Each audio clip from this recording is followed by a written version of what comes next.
Fala galera, como é que vocês estão? Espero que vocês estejam cada vez melhores. Estamos aqui, ó, que baita oportunidade. Você que está ouvindo, você que está assistindo, mensagens de um amigo, Tony Robbins, livro comentado por mim, Humberto Tadeu.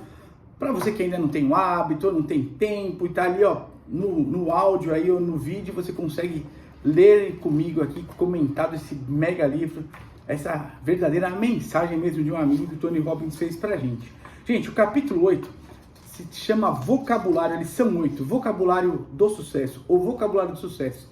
Na lição anterior a gente falou de movimento. Nessa daqui, ele fala, imitei o movimento das pessoas que eu entendo, que sejam referentes, sejam bem-sucedidas. E agora a gente vai falar sobre esse vocabulário também, usado. Você vai poder usar e aplicar aí na tua vida. Nós vamos poder aplicar na nossa vida, né, gente? Eu também estou lendo aqui, aprendendo junto com você. Então vamos lá. O vocabulário do sucesso. Há vários anos tive uma reunião de negócios bastante esclarecedora, na qual aprendi o impressionante poder das palavras. Estava com dois homens que conhecia havia bastante tempo e acabáramos de descobrir que um associado nos negócios tentava se aproveitar de nós. Eu me sentia transtornado com a situação. Creio que se pode até dizer que estava furioso. Um sócio estava tão irritado que ficou com o rosto vermelho. Estou furioso. Perguntei, por que se sentia tão zangado? Porque se você fica realmente furioso, torna-se forte e pode mudar qualquer coisa. Mas o outro sócio mantinha-se calmo. Estava um pouco amolado. Disse ele, amolado? Por que se sente um pouco amolado em vez de furioso, indaguei? Se você se zanga demais, perde o controle. E o outro vence. Amolado, achei que era a palavra mais estúpida que já ouvira. Como aquele sujeito bem-sucedido podia usar uma palavra assim e ainda ficar sério? A resposta era que ele não precisava se esforçar para isso. Quase parecia gostar de falar sobre coisas que teriam me levado à loucura.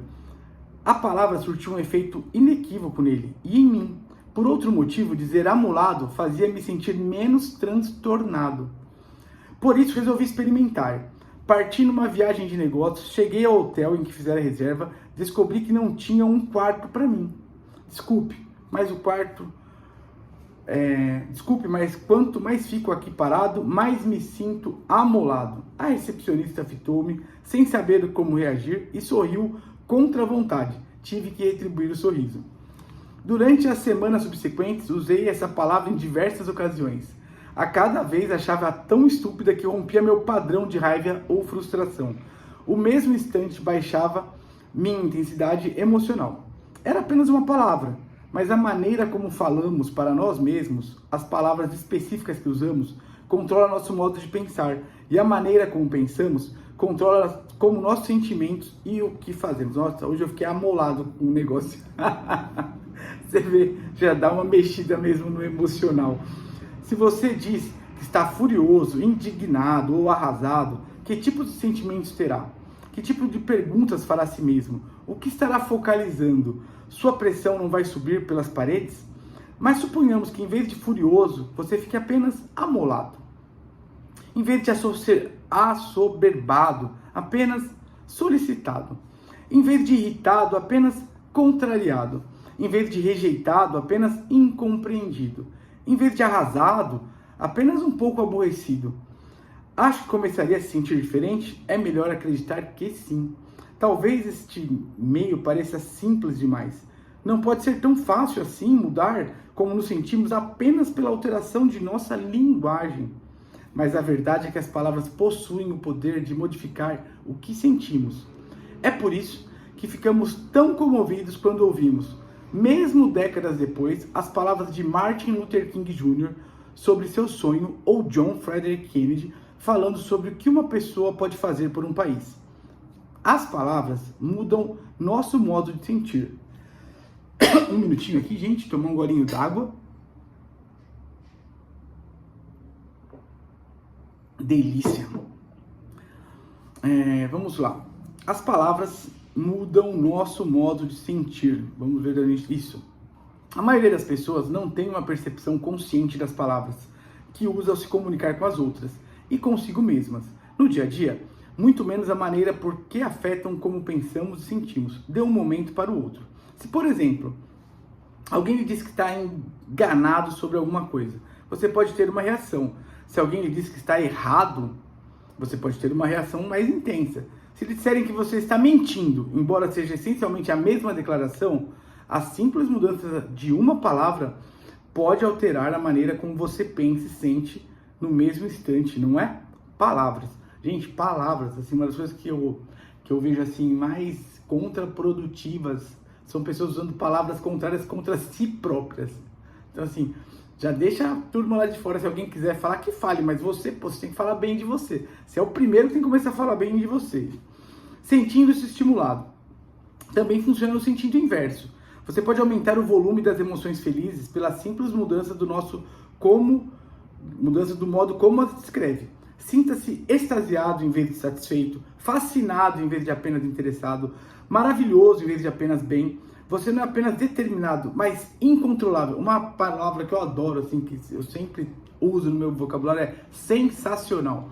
Tem certas coisas que eu acho que são sensacionais. Não são legais, bacanas, são sensacionais. Gosto bastante dessa palavra. Ou seja, você deve se preparar para um novo tipo de teste de vocabulário. Pense em algumas palavras que você usa para descrever sua vida que fazem com que se sinta horrível. Depois, pense em algumas palavras novas que pode usar no lugar delas. Pode fazer com que sejam cômicas. Se quiser, divirta-se. Então ele dá alguns exemplos aqui, né? Ó, palavra antiga enfraquecedora. Estúpida. Palavra nova fortalecedora. Esclarecedora. Então, assim, tem a palavra enfraquecedora e a fortalecedora. A enfraquecedora é estúpida, a fortalecedora é esclarecedora. Eu fiz uma listinha aqui, por exemplo. Triste, para pouco inspirado. Nervoso, para desencantado. Preocupado, para estudando ações. Ansioso, para pensativo. Medo, para análise. Então, assim, você vai trocando as palavras. Gente, diferentemente de outros livros, de outras pessoas que falam sobre a mente humana, sobre estratégias e tal, o Tony Robbins está dando uma atividade aqui, uma ferramenta prática. Então não é uma coisa assim, eu acho legal, não acho, põe em prática, testa, usa. Usa que você vai ver como é bacana o resultado disso no teu dia a dia. Então é uma ferramenta, tá? Você está ganhando aqui um presente para poder usar. Tenho certeza que você conhece algumas palavras extraordinárias. Só para lhe dar mais algumas ideias, apresento a seguir a lista de palavras que ouvi ao longo de anos. Então ele vai colocando de um lado as negativas, depois do lado as que ele transformou. Furioso para desencantado, deprimido para calmo antes da ação, desapontado para expectante, embaraçado para consciente, fracassei para aprendi alguma coisa, perdi para estou procurando e horrível para diferente. Agora procure palavras que tenham a maior carga à sua expectativa. Converta as palavras simples de aprovação em erupções de prazer. Então faça você mesmo a tua lista. Aí a gente já tem várias coisas que a gente anotou. Coloca aquelas palavras que você usa sempre, que não são legais, e vai trocando por palavras diferentes. E vai usando esse vocabulário. Eu uso há anos aí, aprendi lá na Seichonoye com o preletor Fernando Mendes Marques, né? Que é um baita cara, assim, um cara sensacional. E ele que usa muito, cada vez melhor, ele usava lá nos cursos há décadas atrás, eu absolvi isso para mim, gosto muito, né? Eu vou falar do cada vez melhor, só vou ler a última linha dessa lição e já entro nisso, tá? Comece já a usar roupas novas, procure divertir-se ao máximo, não passe apenas o tempo. Se tem problemas com isso, então talvez precise responder a uma pergunta, 3 pontinhos, e terminamos aqui a lição 8 para 9. O cada vez melhor, que o preletor falava lá, o Fernando Mendes Marques, é muito na seguinte linha, né? Se alguma coisa para você não tá boa, você vai ficar insistindo naquilo? Não, fala, estou cada vez melhor. Não é que você está ignorando o que não tá bom, é que você quer que fique melhor. Mas se tem alguma coisa que está indo bem na tua vida, você fala, estou cada vez melhor. O que está bem é que ainda fique melhor. Então é uma expressão, para mim, muito forte. Para mim, que eu uso no dia a dia, gosto, aumenta meu nível de energia e faça você tua lista aí. Gostaria que você dividisse comigo, curte o canal, indica para mais gente se quiser, a gente vai trocando figurinha junto. E põe aí as palavras que você mudou para a gente saber também aí, dividir com mais gente, a gente fazer esse canal crescer no âmbito de levar essa informação gratuitamente para quem quer ouvir e quem de repente não tem um amigo ali na bota ali, ou não tem essa liberdade com o amigo de falar sobre isso aqui, das mensagens de um amigo do Tony Robbins. Muito obrigado e até a próxima lição. Tamo junto!